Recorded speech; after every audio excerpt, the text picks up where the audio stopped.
ulang kalau Anda mau buka lagi. Oke, nah di sini kita bahas perbankan. Perbankan itu adalah segala sesuatu yang menyangkut tentang bank, baik kelembagaannya, kegiatan usaha, serta cara dan proses dalam melaksanakan kegiatan usahanya. Jadi yang kita bahas itu adalah perbankannya, artinya segala sesuatu yang menyangkut dengan bank, karena bank itu kan kata benda, ya. Nah, makanya di mata kuliah kita akan bicara tentang bagaimana lembaga bank, bagaimana kegiatan operasionalnya, dan bagaimana proses pencatatan dan lain sebagainya. Kemudian, ya, kalau kita lihat definisi bank, ya, definisi bank itu adalah kata kuncinya pertama dia badan usaha, ya. Badan usaha itu menurut undang-undang itu adalah berbentuk perseroan terbatas atau PT, ya. Berbentuk PT. Artinya ini menunjukkan badan usaha itu berarti dia punya legal, ya, kelegalan. Artinya ada izin yang menghimpun dana dari masyarakat dalam bentuk simpanan. Jadi bank itu dia badan usaha atau lembaga yang punya izin untuk menghimpun dana dalam bentuk simpanan. Karena inilah nanti yang akan membedakan bank dengan yang lainnya, ya, dengan lembaga keuangan lainnya. Jadi bank itu dia menghimpun dana dalam bentuk simpanan dan menyalurkannya dalam bentuk kredit atau dalam bentuk lainnya untuk meningkatkan taraf hidup rakyat banyak. Jadi ada beberapa kata kuncinya di sini. Pertama, bank itu dia badan usaha, berarti menunjukkan bahwa dia apa namanya ada aspek legalnya, ya. Dia menghimpun dana dari masyarakat dalam bentuk simpanan. Karena saya contohkan misalnya lembaga keuangan lainnya itu eh, misalnya ini Heru Amrasid ada. Ada, Halo Pak. Heru. Nah, Heru, Hadir. apa contoh lembaga Hadir, Pak. keuangan lainnya yang Heru tahu, Ya, Heru? Pak. Apa contoh lembaga keuangan lainnya yang Heru tahu? Yang bukan bank. Yang bukan bank, Pak. Koperasi, Pak. Nah, koperasi misalnya. Nah, koperasi kenapa tidak kita sebut sebagai bank? Karena dia memang menghimpun dana dari masyarakat, tapi bukan dalam bentuk simpanan, tapi dalam bentuk iuran wajib dan iuran pokok, ya. Jadi bukan dalam bentuk simpanan. Atau contoh lainnya misalnya seperti leasing misalnya. Anggaplah Heru dia minjam minjam ke FIF misalnya. FIF itu atau lembaga leasing itu tidak kita katakan sebagai bank. Kenapa? Karena kita dia menghimpun dana bukan untuk simpanan, tapi dalam bentuk pembayaran atas pinjaman, ya. Jadi karena orang minjam makanya orang bayar. Jadi ini ya. Kemudian jadi ini definisi dari bank. Nah, kalau kita lihat sendiri, ini lembaga keuangan itu ada namanya lembaga keuangan bank, ada lembaga keuangan non bank atau bukan bank. Lembaga keuangan bank itu nanti ada namanya bank sentral, yaitu Bank Indonesia, ya. Ada namanya bank umum, ya, dan ada nanti namanya BPR. Nanti kita lihat perbedaannya. Oke. Kemudian ada lembaga keuangan non bank. Nah, jadi sekali lagi apa beda bank dengan lembaga keuangan non bank? Itu tadi terkait nanti dengan tadi. Kalau bank dia menghimpun dana dalam bentuk simpanan, kalau lembaga keuangan non bank dia memang menghimpun dana tapi bukan untuk simpanan. Contoh misalnya pasar modal yang di Indonesia namanya Bursa Efek Indonesia. Nah, di pasar modal dia memang menghimpun dana tapi bukan dalam bentuk simpanan. Artinya orang misalnya Heru dia membeli saham. Ya, artinya jual beli sifatnya. Asal pasar uang atau falas misalnya Heru dia tukar rupiahnya ke dolar misalnya. Memang orang itu menerima uang dari Heru tapi bukan untuk simpanan, ya. Atau tadi koperasi simpan pinjam karena dalam itu kewajibannya. Atau pegadaian misalnya. Pegadaian itu misalnya ini misalnya Mutia, ya. Mutia misalnya dia menggadaikan laptopnya, nanti kan Mutia harus membayar setiap bulannya kepada pegadaian. Nah, itu bukan simpanan, ya, tapi dalam rangka kewajibannya. Atau namanya leasing, ya. Leasing ini berarti lembaga pembiayaan kayak FIF, Adira, BCA Finance dan lain sebagainya. Ya, orang membayar ke sana itu bukan dalam rangka menyimpan, tapi dalam rangka membayar atas tagihan kewajibannya. Atau asuransi. Asuransi itu orang membayar ke perusahaan asuransi itu namanya premi. Jadi orang membayar premi, bukan dalam rangka simpanan. Karena perbedaannya adalah simpanan itu bisa ditarik kapan saja. Ya, makanya dia termasuk definisi menyimpan. Jadi kalau misalnya Suci Rahmadani misalnya dia menyimpan, ya, dia bisa tarik kapan saja simpanannya. Kalau leasing kan nggak bisa. Ketika misalnya Dandi misalnya membayar apa namanya, dia membayar leasingnya, dia membayar angsuran motornya, kan nggak bisa ketika dia sudah bayar misalnya 1 juta per bulan, nggak bisa Dandi nanti menarik uang tadi. Ya, makanya dia tidak termasuk definisi simpanan. Kemudian yang ke berikutnya, contoh lainnya adalah anjak piutang. Anjak piutang ini adalah perusahaan yang mengambil alih hutang orang lain. Ya, ini yang paling hebat ini di Indonesia itu adalah Sandiaga Uno. Sandiaga Uno itu bisnis utamanya adalah anjak piutang. Jadi misalnya ketika Dandi misalnya punya perusahaan, Dandi kesulitan membayarnya, bisa terancam bangkrut, nanti Suci misalnya dia beli perusahaan Dandi tadi. Artinya berpindahlah nanti hutang Dandi ke Suci. Nah ini permainan, nanti bagaimana manajemen usahanya itu nanti itu urusannya Suci. Ya, jadi kalau Anda lihat Sandiaga Uno itu bisnis utamanya di situ. Oke, kemudian ada namanya perusahaannya namanya Modal Ventura. Modal Ventura ini dia mirip seperti bank, ya. Dia ngasih kredit ke orang lain, tapi perbedaannya adalah kalau misalnya bank itu ngasih pinjaman misalnya ke Mutiara, Mutiara dikasih pinjaman oleh bank, nanti Mutiara itu bebas berkreasi dengan uang tadi. Oh, misalnya tadi Mutiara misalnya bisnis pertamanya adalah bisnis peternakan ikan lele. Tiba-tiba ternyata ikan lelenya ternyata tidak prospek lagi. Dia ingin ganti dengan menjadi bisnis jamu misalnya.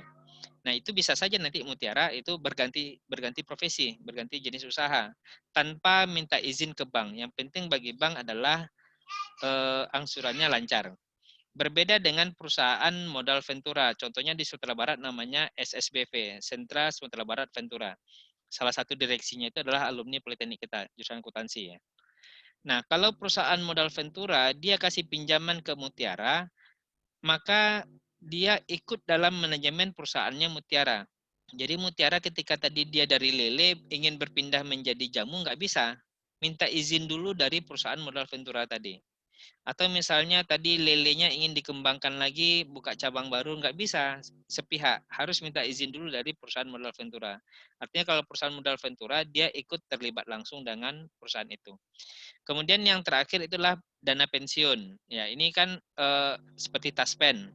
Taspen memang menghimpun dana, setiap bulannya dia menghimpun dana dari para pegawai, tapi itu bukan dalam bentuk simpanan. Karena sekali lagi simpanan itu bisa ditarik kapan saja. Ya, itu prinsip simpanan. Kan nggak bisa ketika saya sekarang nih saya PNS, setiap bulan gaji saya dipotong untuk disetor ke Taspen. Nggak bisa saya mengambil uang saya begitu saja dari Taspen. Ya, jadi sekali lagi perbedaan utama antara lembaga keuangan bank dengan lembaga keuangan non bank itu adalah di sisi simpanan, ya, di sisi simpanan. Simpanan itu adalah sesuatu yang dapat ditarik kapan saja. Nah, ini apa tujuan fungsi utama bank? Ya, fungsi utama bank itu prinsipnya adalah bank itu menjadi jasa intermediasi atau penghubung. Penghubung antara orang yang kelebihan dana dengan orang yang kekurangan dana. Kalau orang kelebihan dana, misalnya Yosi Aunia misalnya dia kelebihan dana, maka bank itu dia menawarkan jasa. Jasanya adalah Bu Yosi, Ibu nyimpan saja di tempat kami. Ibu bisa dalam bentuk tabungan, bisa dalam bentuk giro atau dalam bentuk deposito. Kemudian di sisi lain misalnya ternyata Mardiatul itu butuh uang. Nah, nanti bank menawarkan jasanya, saya akan kasih kredit. Nah, jadi fungsi bank itu adalah menjadi jasa intermediasi, menjadi penghubung antara yang defisit dananya dengan yang surplus dananya. Yosi kelebihan dana, berarti bank akan menghimpun dana dari Yosi dalam bentuk misalnya deposito. Nanti Yosi dikasih bunga kepada bank kasih bunga kepada Yosi, berarti bagi bank akan menjadi beban bunga nantinya. Kemudian uang tadi disalurkannya misalnya kepada tadi siapa saya bilang? Ya, enggaklah kepada Hidayatul apa tadi? lupa saya tadi absen aja. Ya, Mardiatul misalnya. Mardiatul berarti nanti dikasih uang tadi, ya uangnya Yosi dikasih ke Mardiatul misalnya, nanti Mardiatul membayar bunga ke bank. Jadi bank menjadi pendapatan bagi bank nantinya. Nah, jadi kalau kita melihat nanti kalau Anda mendengar istilah ada namanya fee base atau keuntungan dasar bank itu adalah keuntungan dasar bank itu selisih antara pendapatan bunga yang dia peroleh dari Mardiatul dengan beban bunga yang dia bayarkan kepada Yosi. Kalau bunga bank berapa sekarang? Bunga tabungan. Yosi berapa bunga tabungannya sekarang? Tahu berapa bunga bank sekarang? Nah, bunga bank itu kan sekarang rata-rata 2 sampai 6%, ya. Sedangkan bunga kredit itu antara 12 sampai 20%. Nah, jadi kalau kita asumsikan misalnya tadi bank membayar 4% kepada Yosi, ya, dan dia dapat 14% dari Mardiatul, maka bank mendapat keuntungan adalah 14% kurang 4%. Berarti bank dapat keuntungan 10%. Ya, itulah kira-kira cara menghitung sederhana keuntungan bank, ya. Nah, kalau kita lihat klasifikasi bank, ya, bank itu dikelompokkan dari berbagai perspektif, ya, ada dari sisi fungsi, kepemilikan dan lain sebagainya. Kalau dari sisi fungsinya ada dua, ada bank umum dan ada BPR. Bank umum itu bank yang melaksanakan kegiatan usaha dalam rangka jasa lalu lintas pembayaran. Jadi perbedaan utama antara bank umum nanti dengan BPR itu adalah lalu lintas pembayaran. Nah, kalau BPR dia tidak memberikan jasa lalu lintas pembayaran. Nah, apa maksudnya lalu lintas pembayaran tadi? Ya, lalu lintas pembayaran itu adalah alat pembayaran. Apa alat pembayaran itu? Yang kita kenal dengan nama cek atau bilet giro. Ya, jadi kalau kita lihat di sini, ya, di perbedaannya bank umum dengan BPR, pertama dari jenis kegiatan usahanya, di BPR, ya, di bank umum itu memiliki simpanan giro, ya. Jadi ada namanya produknya namanya produk rekening giro. Di BPR tidak ada rekening giro. Nah, untuk giro itu penarikannya adalah dengan cek, ya, cek atau namanya bilet giro. Jadi misalnya kalau misalnya Nikomang, ya, Nikomang ini asli Bali nih. Enggak, Pak. Oh, Orang bukan Padang, Bali Pak. ya? Oh, orang Padang. Mama Bali, Pak. Oh, Mama Bali. Oh, berarti ada darah Bali ya. Makanya namanya, oh, ini kombinasi Uni Komang. Oke, misalnya Nikomang misalnya dia ingin membayar sesuatu, membayar hutangnya kepada Suci Rosa misalnya. Nah, dia cukup menerbitkan cek saja, ya. Menerbitkan cek itu dia serahkan kepada Suci. Nih, cek 2 miliar. Selembar saja itu yang dikatakan sebagai pembayaran. Nanti oleh Suci dia bawalah ke bank, ya, untuk mencairkan ke rekening dia. Ini namanya lalu lintas pembayaran itu di sana. Jadi di bank umum itu ada rekening simpanan rekening giro produknya, di BPR tidak ada rekening giro. Nah, kenapa itu dikatakan sebagai pembayaran? Karena untuk tabungan itu tidak bisa dijadikan lalu lintas pembayaran. Tidak bisa tadi Nikomang itu dia punya hutang ke Suci, kemudian dia bayar dalam bentuk slip penarikan. Dia isi slip penarikan tabungannya dia kasih ke Suci Rosa. Nggak bisa. Suci Rosa tidak akan bisa mencairkannya ke bank. Kenapa? Karena tabungan bukan alat untuk pembayaran. Walaupun beda ya nanti dengan transfer ya. Kalau transfer itu kan cara membayar aja, ya. Oke, itu pertama jenis kegiatan. Yang kedua dari sisi permodalan. Kalau di peraturan itu kalau mau mendirikan BPR itu modalnya adalah 6 miliar. Jadi kalau misalnya Anggi De Silva ini dia punya uang misalnya 10 miliar, dia bisa saja mendirikan BPR. Tapi dia tidak bisa mendirikan bank umum. Kenapa? Karena bank umum itu modal dasarnya adalah 10 triliun. Ya, atau sekarang sudah menjadi 50 triliun. Jadi kalau Anggia tidak punya uang 50 triliun, berarti nggak bisa bikin bank umum. Tapi kalau dia punya uang 10 miliar saja, dia bisa bikin BPR. Ya. Jadi itu di permodalan. Kemudian yang ketiga dari sisi alokasi kredit. Nah, Kalau dari alokasi kredit, kalau bank umum, saya terlalu cepat menerangkan atau tidak ya? Atau bisa dipahami? So far so good, Oke, Pak. ya. Kalau alokasi kredit, karena BPR tadi, misalnya Anggia itu dia punya BPR, karena uangnya terbatas, ya. Karena uangnya terbatas, tentu Anggia tidak bisa dia memberikan kredit ke banyak usaha. Terbatas dia. Berbeda dengan bank umum. Bank umum karena modalnya besar, maka dia bisa saja nantinya memberikan kredit ke banyak usaha. Misalnya ke jalan tol dan lain sebagainya. Nah, kenapa untuk BPR itu dibatasi? Karena prinsip dari investasi itu adalah apanya ya? Eh, motonya itu Anda tidak boleh menaruh eh, telur yang Anda miliki di satu keranjang. Ya. Nah, itu prinsip investasi. Kenapa tidak boleh ditaruh misalnya Anggia dia punya 10 telur misalnya, kemudian dia taruh di satu kantong plastik, itu risikonya apa? Risikonya ketika misalnya kantong plastik yang dipegang oleh Anggia itu tiba-tiba robek, bocor dan sebagainya, maka ke-10 telurnya menjadi hancur. Nah, tapi kalau Anggia itu punya 10 telur, telurnya ditaruh di kantong 1, kantong 2, kantong 3, kantong 4, kantong 5, kantong 10 misalnya, ketika kantong 1 itu robek, maka masih ada 9 kantong telur lainnya yang selamat. Nah, ini makanya dalam berinvestasi, nanti kan dia menghimpun dana nih, Anggia menghimpun dana dari masyarakat, ketika dia berinvestasi untuk kredit kepada pihak lain, dia tidak akan berinvestasi di satu tempat saja. Karena kalau di satu tempat saja, kalau misalnya orang itu macet kreditnya, otomatis nanti dia tidak bisa mengembalikan uang simpanan tadi, karena usahanya jadi gagal. Oke. Kemudian yang keempat dari sisi badan hukum. Nah, kalau dia BPR itu bisa didirikan oleh pribadi, ya. Artinya memang dia berbentuk CV atau PT, ya, itu pribadi. Beda dengan bank umum. Kalau bank umum nanti dia harus berbentuk perseroan terbatas.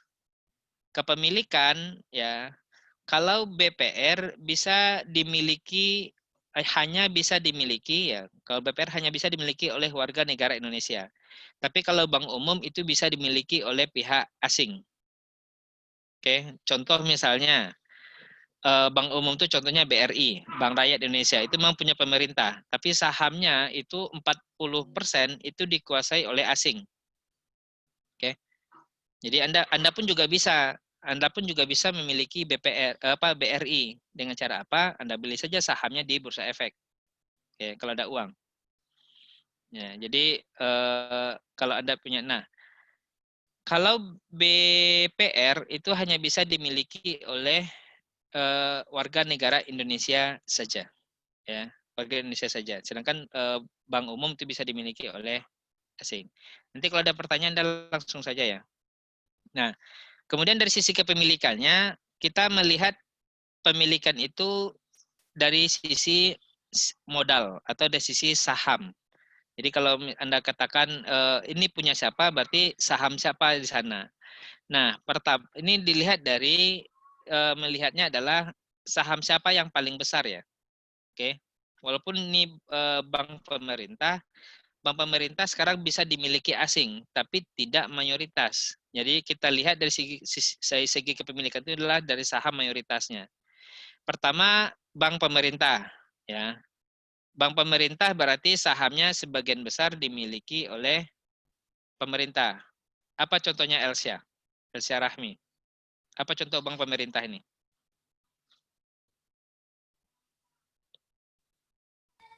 Bank Indonesia mungkin. Oke, Bank Indonesia atau kalau Bank Indonesia Bank Sentral ya. Bank lainnya yang bank umum, bank umum. BNI. Nah, misalnya BNI, ya. BNI itu adalah bank yang sahamnya sebagian besar dikuasai oleh pemerintah. Makanya dia disebut sebagai bank pemerintah. Yang kedua, ini bank swasta nasional, yaitu sahamnya sebagian besar dimiliki oleh swasta nasional Indonesia, artinya warga negara Indonesia. Apa contohnya Hajar Aswad? Bank swasta nasional. Hajar Aswad monitor. Iya, Pak. Nah, apa contoh bank swasta nasional ini? Contoh bank swasta nasional. BTPN itu masuk, Pak. Oke, kalau BTPN itu bank pemerintah ya kebetulan. Oh, gitu. Yang lain? Bank Mega Ya. itu, Pak. Nah, oke, ini contohnya Bank Mega misalnya. Artinya kan dia punya pemerintah ya, tapi dia punya swasta. Artinya lebih banyak dikuasai oleh warga negara Indonesia. Ya. Kemudian yang ketiga itu adalah bank koperasi. Ya, ini sahamnya dimiliki sebagian besar oleh koperasi. Dulu contohnya itu adalah Bukopin. Tapi sekarang Bukopin sudah dijual kepada pihak lain ya. Jadi ini kalau koperasi milikinya. Dulu Bukopin itu Bank Bukopin itu kepanjangan dari Bank Koperasi Indonesia ya. Oke, kemudian yang keempat ini bank asing. Bank asing ini berarti bank yang sahamnya dimiliki oleh asing. Berarti kantor pusatnya tidak ada di Indonesia. Ya.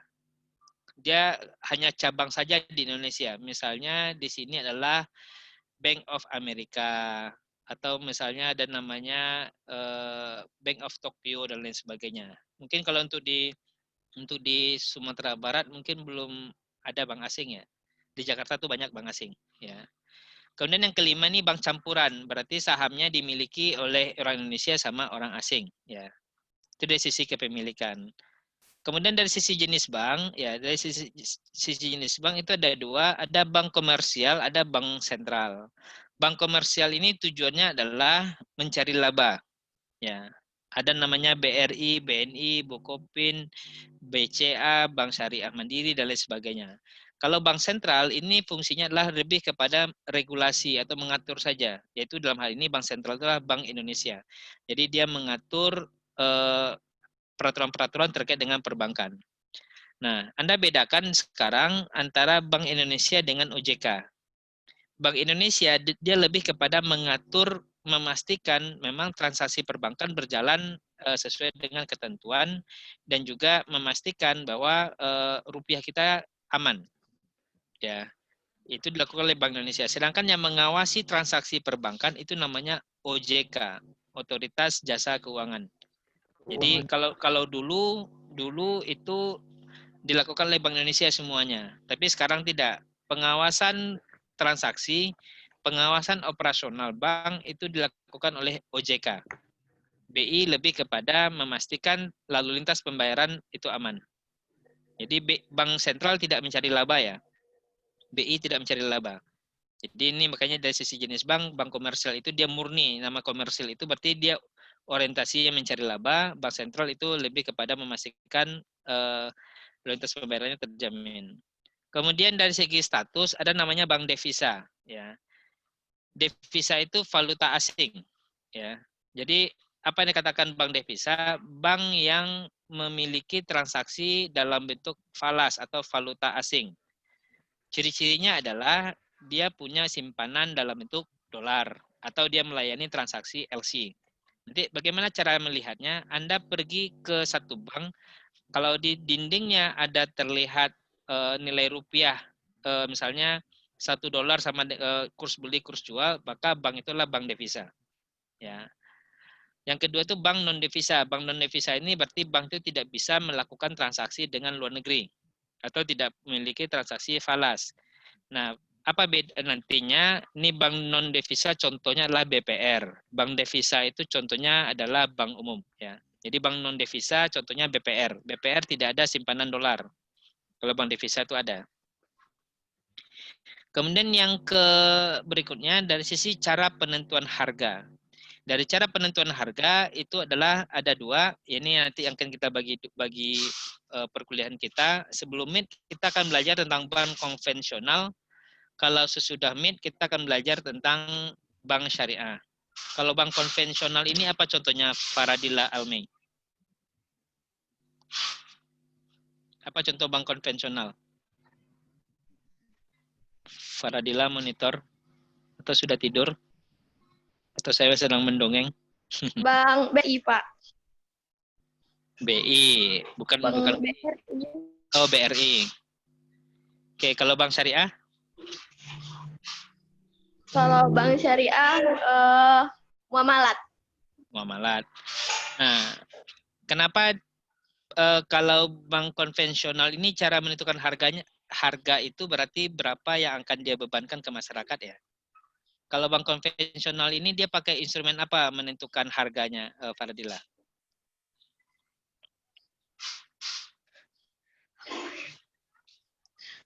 Berapa yang Fardila harus bayar ke bank? Bunganya. Bunga. Ya. Kalau bank syariah? Syariah apa ini?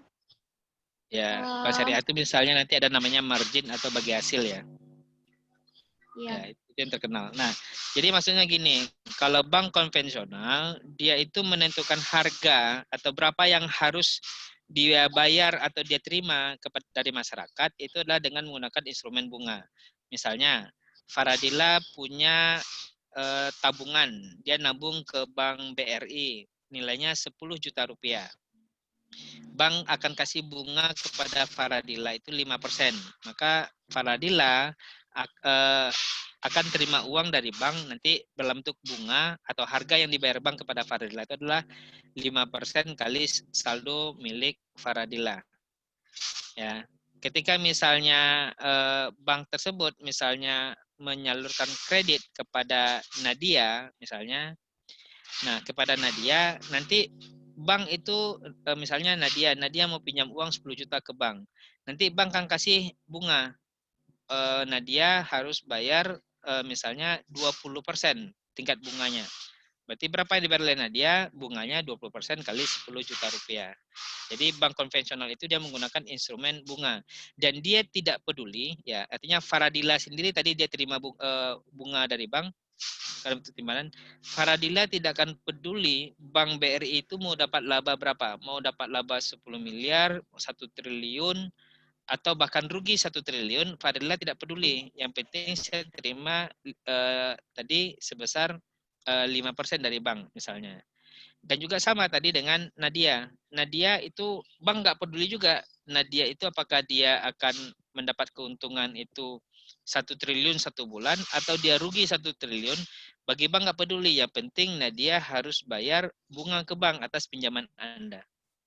Itu prinsip dari bank konvensional. Nah, ini berbeda dengan bank syariah. Bank syariah itu dia tidak menetapkan tingkat suku bunga, tapi dia nanti menggunakan prinsip-prinsip syariah. Ada nanti namanya murabahah, jual beli. Ya. Jual beli itu berarti nanti namanya margin ya. Tingkat keuntungan. Nah, Nadia monitor. Nadia Santila. Ada Nadia? Ada, Pak. Nah, misalnya Nadia misalnya dia pinjam uang ke bank 100 juta. Dia bank konvensional 100 juta. Nah, kemudian nanti Nadia itu harus membayar 10% bunganya. Berarti Nadia bayar bunga berapa ke bank?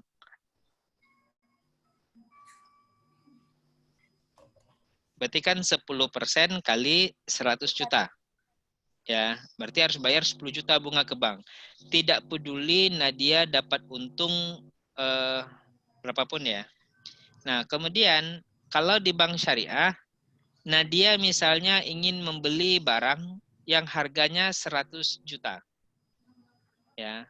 Ingin beli barang harganya 100 juta.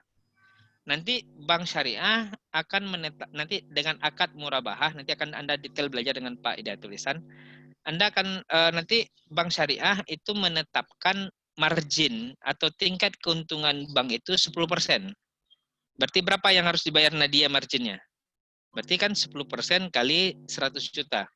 Sama-sama 10 juta. Nah, di mana letak bedanya? Nah, bedanya adalah kalau tadi dengan tingkat suku bunga itu ya kalau di Islam ada yang non Islam di sini maaf. Ada yang non ada? Tidak? Ada. Ada ya? Oh, tidak ada. Tidak ada, Pak. Oke, kalau di Islam itu yang bunga itu termasuk kategori riba.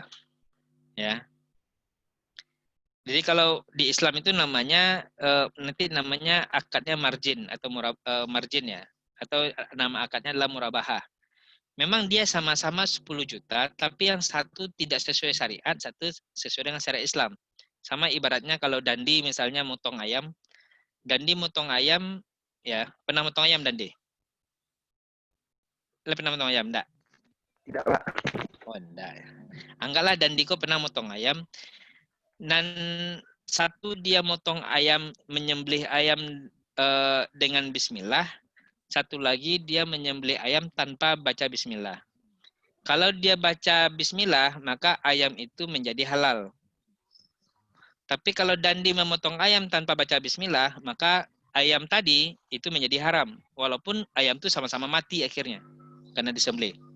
Ya. Jadi beda ya. Itu prinsipnya itu membedakannya. Jadi kalau dia satu pakai bismillah, ayam tadi menjadi halal.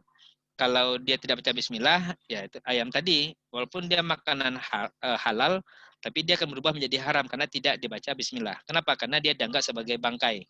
Ya, beda ya. Nah, tapi nanti detailnya Anda belajar sama Pak Idatul. Ya. Atau yang kedua ada namanya yang terkenal itu adalah akad bagi hasil. Ada namanya mudarabah, ada namanya musyarakah. Kalau bagi hasil, tadi misalnya tadi Nadia misalnya tadi pinjam uang ke bank konvensional bayar bunga 10%, harus bayar 10 juta setiap bulannya. Kalau di bank syariah, dia misalnya pakai akad namanya bagi hasil. Ya. Ada nisbah. Misalnya nisbahnya 70-30. Kalau misalnya hari ini dapat untung, bulan ini dapat untung misalnya 20 juta, maka 30%-nya harus diserahkan ke bank. Berarti 30 juta kali 20 juta, berarti sebesar 6 juta rupiah setelahnya ke bank. Atau di bulan itu misalnya dapat keuntungan misalnya 60 juta, maka bank menerima hak 30% kali 60 juta. Atau malah sebaliknya. Sebaliknya ternyata Nadia itu mendapat kerugian, rugi dia 100 juta. Nah, maka nanti 100 juta itu kerugian tadi ditanggung bersama antara bank dengan Nadia. Ya. Tapi bank nantinya tentu tidak mau nanggung rugi kan. Bagaimanapun bank namanya dia komersil tujuannya dia mencari untung. Nah, apa dilakukan oleh bank? Nanti ada namanya akadnya, namanya bagi hasilnya dengan pendekatan profit margin, ya. Ada namanya pendekatan revenue margin. Kalau profit margin berarti bagi hasil berdasarkan laba. Kalau revenue sharing, ya revenue sharing itu berarti pendapat bagi hasil berbasis kepada pendapatan. Nah, prakteknya di perbankan dia pakai pendekatan revenue sharing. Kalau revenue kan otomatis tidak mungkin nol kan, pasti ada dapat oleh bank. Ya, cuma bedanya adalah bank syariah itu dia angsurannya akan berfluktuasi seiring dengan perkembangan usaha dari Nadia sendiri. Oke. Nanti detailnya Anda pelajari dengan Pak Idatul Ihsan nanti bagaimana bank syariah ini. Nanti ada namanya akad ijarah, ada istisna, ada namanya wadiah dan lain sebagainya. Oke, saya tidak akan bahas itu karena materi saya lebih ke bank konvensional. Kalau ada pertanyaan langsung potong saja ya kalau ada ragu. Kemudian ini fungsi bank ya. Fungsi bank pertama dia menghimpun dan menyalurkan dana masyarakat. Tadi saya jelaskan dia sebagai fungsi intermediasi. Ya, kemudian dia memang perantara ya. Perantara pihak yang kelebihan dengan pihak yang kekurangan dana. Oke. Nah, dalam bentuk apa penghimpunan dana? Nanti ada namanya simpanan giro, tabungan, dan deposito. Ini ada 3 simpanan. Nanti kita akan bahas satu-satu di masing-masing materi. Ya, apa perbedaan antara tabungan, apa dengan giro dan deposito? Bagaimana cara menarik tabungan, bagaimana cara menarik simpanan giro, dan bagaimana cara menarik simpanan deposito. Kemudian dia menyalurkan dana. Nanti kita bahas di materi kredit. Ada namanya kredit investasi, ada kredit modal kerja, ada kredit konsumtif. Di samping itu nantinya bank itu akan menyediakan jasa-jasa lainnya. Jadi sekarang itu persaingan bank itu bukan di sisi tabungan tingkat suku bunga lagi, tapi dia lebih kepada jasa, ya. Misalnya Lilis tabungan di mana Lilis? Lilis Karlina. Ini kayak nama Apa, artis Pak? dangdutnya. Ya. Ini orang tuanya penggemar penyanyi itu enggak ya? Enggak, Pak. Oh enggak ya. Oh. Oke, Lilis. Lilis punya tabungan di mana, Lilis?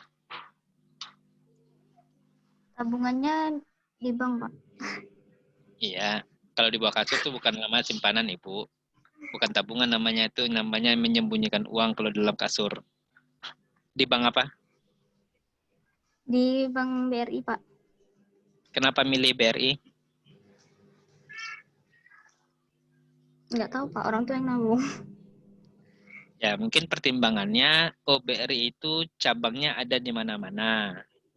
Misalnya, Iya, Pak. oh BRI itu misalnya apa namanya transfernya nggak kena biaya dan lain sebagainya, atau mungkin ATM-nya banyak dan lain sebagainya. Jadi artinya bank itu dia juga sekarang itu dia juga berfokus memberikan pelayanan semaksimal mungkin kepada masyarakatnya. Kenapa? Karena orang sekarang jarang menabung itu karena faktor bunga, hampir jarang. Ya. Kenapa? Karena memang ya juga kebetulan mungkin karena dananya juga tidak banyak ya. Jadi orang lebih banyak itu memilih satu bank karena jasanya tadi, servisnya ini. Misalnya kenapa saya memilih memakai rekening saya misalnya di BCA. Karena di BCA itu misalnya teknologinya maju, rekening kita jadi lebih aman, dan kenapa orang milih misalnya BNI? Oh, karena ATM-nya banyak di mana-mana dan lain sebagainya. Nah, jadi bank itu dia punya beberapa jasa layanan. Apa saja jasa layanannya? Nanti kita juga akan bahas nanti detailnya di masing, nanti akan ada topik-topik khusus ya. Nanti jasa-jasa bank saya cuma jelaskan sekilas saja. Ada namanya pertama itu namanya transfer. Transfer itu berarti mengirimkan uang. Misalnya Lilis menerima transfer dari orang tuanya, misalnya. Yang kedua itu namanya clearing. Ya clearing itu misalnya nih Lilis dia punya usaha. Kemudian pelanggan-pelanggannya membayar hutangnya pakai cek. Anggaplah dia punya pelanggan itu sebanyak 20 orang. Semuanya ngasih cek dengan bank yang berbeda. Ada 20 pula banknya. Nah, kalau Lilis mau mencairkan uangnya, ya, kalau misalnya anggaplah ini tidak ada clearing, maka Lilis harus datang ke satu bank ke bank lain. Bank BCA, ke Bank BNI, ke Bank BRI, ke Bank Mandiri, dan itu kan menghabiskan waktu Lilis nantinya, dan juga risiko perampokannya besar. Nah, apa yang dilakukan oleh Lilis, karena ada jasa clearing, nanti Lilis cuma menyerahkan 20 cek tadi ke Bank BRI tempat dia punya simpanan. Nanti BRI lah yang akan menagih ke 20 bank tadi. Itu nanti proses itu namanya clearing. Nanti kita akan bahas di materi clearing. Ya. Yang ketiga, ada namanya bank notes. Ya. Bank notes ini berarti jasa penukaran valuta asing. Lilis punya uang dolar, dia tukar ke rupiah, dia pergi ke bank. Ya, makanya di bank itu ada namanya kurs jual, kurs beli. Ya. Ada namanya inkaso. Inkaso ini berarti bank yang akan menagihkan ke pihak lain yang beda kota. Jadi kalau clearing satu kota, kalau inkaso beda kota.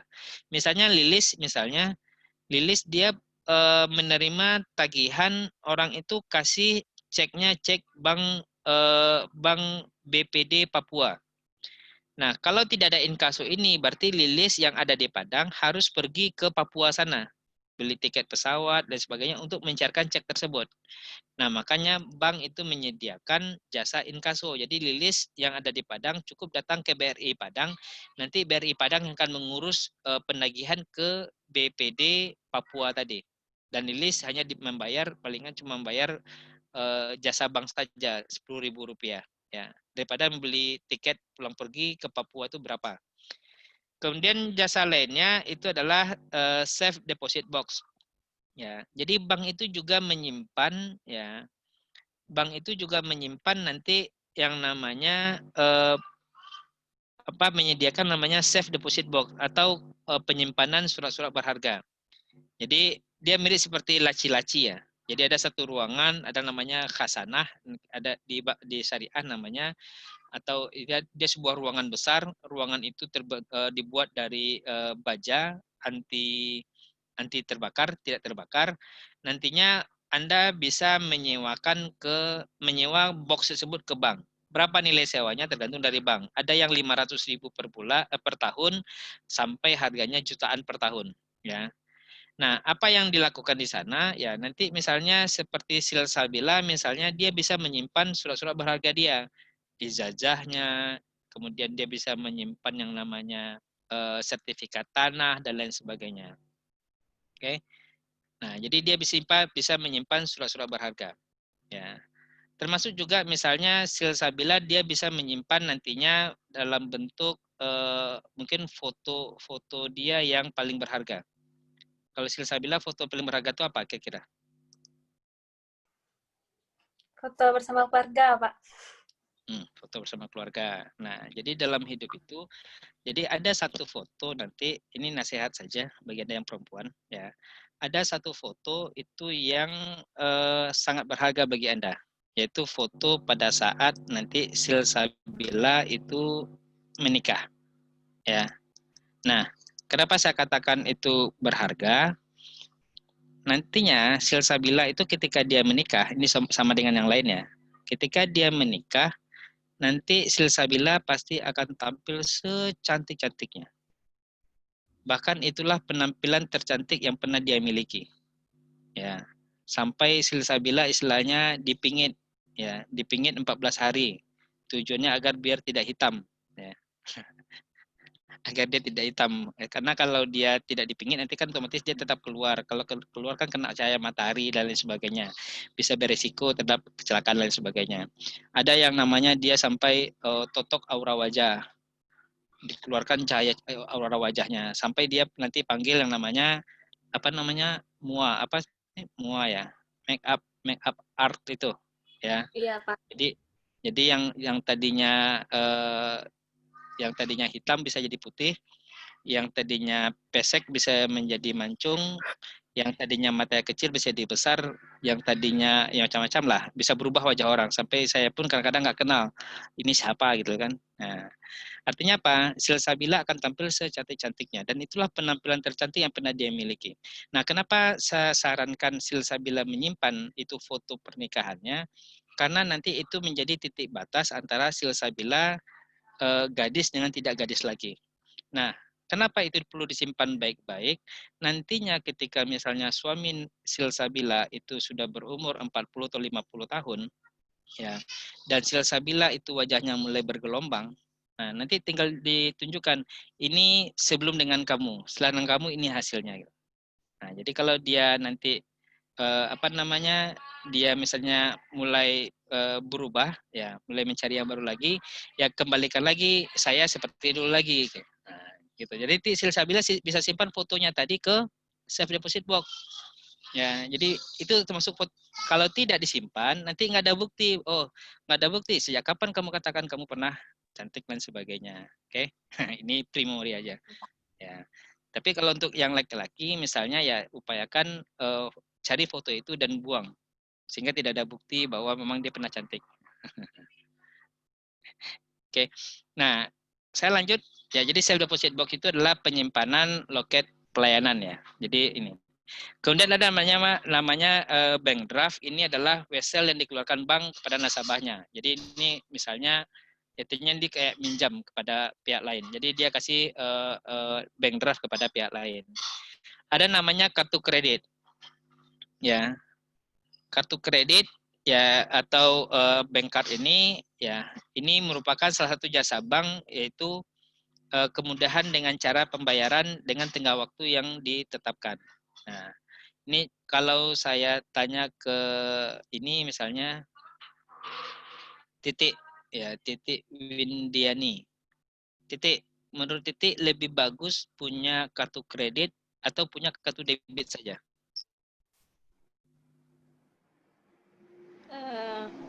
Kartu kredit, Pak. Kenapa? Kalau kartu debit kan uangnya pasti ada ya. Yang Anda punya itu kan uangnya pasti ada kan di rekening Anda. Iya, Kalau Pak. kartu kreditnya ada uangnya nggak? Kan berhutang kan sama bank. Iya, Pak. Nah, kenapa Anda punya pendapat Anda perlu kartu kredit ini? Memang kartu kredit ini harus ada.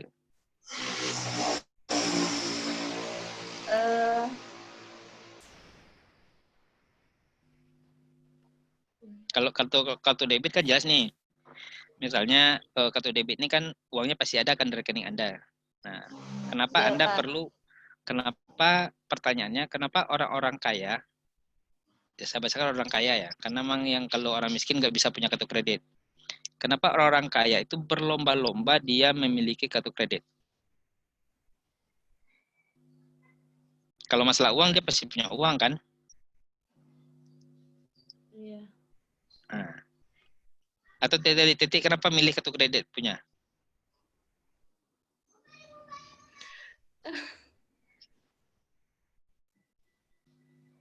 Oke, kalau misalnya Ya. ya, Biar ada pegangan gitu, Pak. oh biar ada pegangan. Oke, kalau Heru Amrasyid mana? Ya, Heru? Pak. Nah, kalau Heru Ya, gimana? Pak. Heru kira-kira lebih mending punya kartu debit atau punya kartu kredit? Artinya, Saya, Pak. ya Saya, Heru. kalau saya kartu kredit, Pak. Nah, kenapa Heru?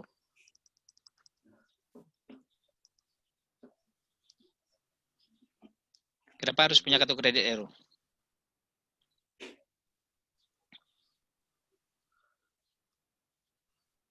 Tak. Nah, untuk koleksi saja. Iya, Pak. Kan, jadi gini, kartu kredit itu kenapa ya? Ya ini kan juga ini buka wacana Anda ya. Kenapa orang-orang kaya itu dia punya kartu kredit? Ya, apakah karena kartu debitnya nggak cukup uang? Tidak, ya. Oh, pasti uangnya banyak, miliaran mungkin dalam rekening debitnya. Apakah mereka suka berhutang? Itu juga tidak. Ya, kenapa? Karena yang namanya kartu kredit itu kan juga harus dibayar dan bahkan bunganya itu sangat besar sekali. Bunganya itu dalam 1 tahun itu bisa mencapai 48%. Sedangkan suku bunga normal itu cuma 12%. Nah, kenapa kartu kredit itu dimiliki oleh orang kaya? Karena salah satunya adalah kartu kredit itu juga menggambarkan status sosial seseorang. Oke, saya contohkan gini. Ada kartu kredit itu ada macam-macam ya. Ada namanya kartunya namanya silver. Kartu silver itu dimiliki oleh orang yang memiliki penghasilan itu sampai 6 juta rupiah. Jadi kalau misalnya Heru punya penghasilan misalnya 5 juta, mengajukan permohonan kartu kredit ke bank, maka nanti Heru hanya akan dikasih kartu silver. Ya, hanya akan dikasih kartu silver, tidak bisa kartu lainnya. Dan di situ limit kreditnya hanya sampai 3 sampai 5 juta saja. Yang kedua, ada namanya kartunya kartu gold. Ya. Kartu gold itu dimiliki oleh orang yang punya penghasilan 5 sampai 10 juta.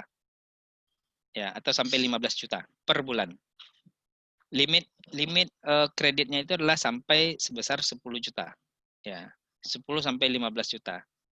Jadi kalau misalnya Heru punya penghasilannya misalnya 8 juta per bulan misalnya, maka dia akan mendapatkan kartu gold. Nggak bisa dapat kartu yang lebih tinggi lagi.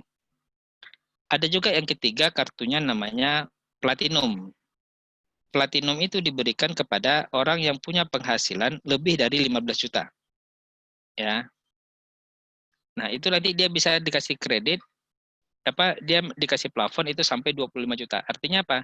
Kalau penghasilannya nggak sampai 15 juta per bulan, maka dia tidak bisa mendapatkan kartu platinum ini.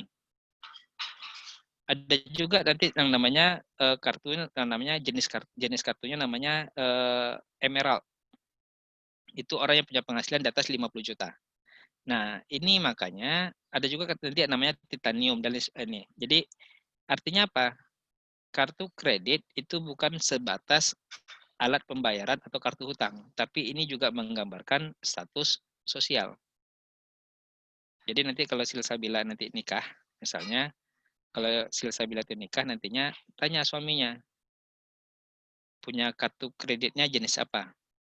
Kalau misalnya punya kartu kredit jenisnya adalah silver, tolak saja.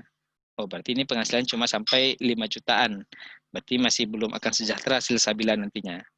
Oh, kalau misalnya dia punya kartunya platinum, oh ini langsung terima saja. Ini insya Allah nih sejahtera kita. Ya, itu misalnya. Tapi yang paling penting itu adalah laki-laki itu terpenuhi 3 syarat. tampan, mapan, beriman. Ya, jadi ada 3 kriteria ya. Tampan, mapan, beriman kalau mencari pasangan nantinya. Oke. Jadi itu kartu kredit ya. Jadi kartu kredit itu adalah alat memudahkan pembayaran. Kemudian ada namanya bank garansi, berarti bank menggaransi kepada pihak lain. Ada nanti namanya letter of credit (LC), ini berarti kredit terkait dengan ekspor impor. Nanti kita bahas detailnya. Ada namanya travel check, cek wisata, itu bisa Anda gunakan untuk transaksi di luar negeri. Ini biasanya kalau berhubungan dengan wisata. Kemudian juga ada namanya payment point. Jadi kalau Anda di jurusan kita punya bank ya. Bank apa namanya? Bang Aka. Nah, Bangka ya. Ya, Bank AK. Kalau dibacakan Bangka. Nah, di Bank AK kita juga punya jasa yang namanya payment point. Ini kan kalau di mata kuliah sebelumnya, di kelas-kelas sebelumnya, ini kan Anda seharusnya magang di sana. Tapi di semester ini kita tidak ada magang. Ya, karena ya kondisi COVID Anda tidak bisa ke kampus. Ya, oke. Jadi bank itu juga bisa melakukan pembayaran lainnya. Kemudian nih bank juga bisa bermain di pasar modal sebagai penjamin emisi dan lain sebagainya. Oke, jadi artinya apa? Bank itu tidak sebatas menghimpun dana simpanan dan menyalurkan dalam bentuk kredit, tapi juga memiliki jasa-jasa lainnya. Oke. Oh, udah mau azan. Ini sedikit lagi mungkin materinya, karena sudah azan. Ini sejarah bank, ya. Ini artinya bank di Indonesia ini bukan sesuatu yang baru. Ada dulu namanya The Javanese Bank. Nanti Anda baca saja. Bank inilah yang nanti berubah menjadi Bank Indonesia sekarang. Ya. Kemudian perbankan sendiri itu juga sudah ada sejak zaman Babilonia, Romawi dan sebagainya. Ini Anda baca saja, saya tidak jelaskan. Ya. Jadi ada namanya The Post Bank, itu namanya BTN sekarang namanya. Ada The Algemeine Volks Credit Bank, itu namanya sekarang BRI. Kemudian ada namanya nanti bank-bank lainnya. Oke. Itu ini yang slide yang paling menarik, selesai. Oke, ada pertanyaan dulu yang ingin ditanyakan? Nah, jadi topik nanti ini saya share juga ke WA grup ya. Nanti walaupun nanti juga ada di ini di di e-learning, tapi nanti saya juga akan share ke grup juga. Jadi inilah materi yang akan di kuiskan. Oke. Yang akan dikuiskan. Nah, terkait dengan ini tugas minggu depan ya. Nah, tugas minggu depan itu saya cuma meminta kepada Anda memberikan satu tanggapan ya tentang yang sekarang itu ada isu yang namanya Rashmani ya, atau Rashmani ini disebut dengan penarikan uang besar-besaran. Jadi Rashmani ini penarikan besar-besaran. Nah, tugas Anda adalah menurut Anda menjawab itu pertama apa dampak bagi bank terhadap Rashmani. Oke. Yang kedua, apa dampak Rashmani terhadap perekonomian negara kita? Dan yang ketiga, jika Anda pemilik simpanan, apa motif Anda? Apa alasan Anda ingin melakukan Rashmani tadi? Ya. Jadi ini namanya Rashmani ya. Rashmani itu penarikan dana besar-besaran. Nah, sekarang ini sedang terjadi. Ini di Bank Bukopin yang kenapa dulu tahun 1998 itu bank bangkrut, itu karena masyarakat melakukan Rashmani. Jadi orang menarik dana besar-besaran sehingga akhirnya bank kehabisan uang. Ya. Tapi nanti ada ini saja. Jadi ada 3 pertanyaan di situ. Pertama, apa dampak Rashmani bagi bank sendiri? Yang kedua, apa dampak Rashmani terhadap perekonomian negara kita? Yang ketiga, kalau Anda sendiri melakukan Rashmani, Anda melakukan Rashmani itu apa alasan Anda melakukan Rashmani atau apa motif Anda melakukan Rashmani? Mungkin itu tugasnya ya. Nanti saya siapkan nanti uploadnya di e-learning ya. Untuk tugas, kalau Anda punya laptop, Anda ketik saja ya. Berapa halamannya Kalau mau setengah halaman boleh, 1 halaman boleh. Yang penting yang saya minta lah itu memang hasil pemikiran Anda, jangan copy paste dari Google. Anda boleh mencari bahan dari Google, tapi untuk pengetahuan Anda. Nanti Anda tuliskan dengan gaya bahasa Anda. Ya, tetap Anda belajar dari Google, tapi itu untuk menambah pengetahuan Anda, bukan Anda copy paste. Karena kebanyakan kasus dia copy paste, sedangkan dia saja nggak baca. Jadi karena dia nggak baca, ngapain saya baca? Ya, jadi yang saya minta adalah Anda menuliskan dengan gaya bahasa Anda, menjawab 3 pertanyaan tadi. Oke, ada pertanyaan dulu mungkin Anggia, Elsia, dan lain-lain. Ada pertanyaan?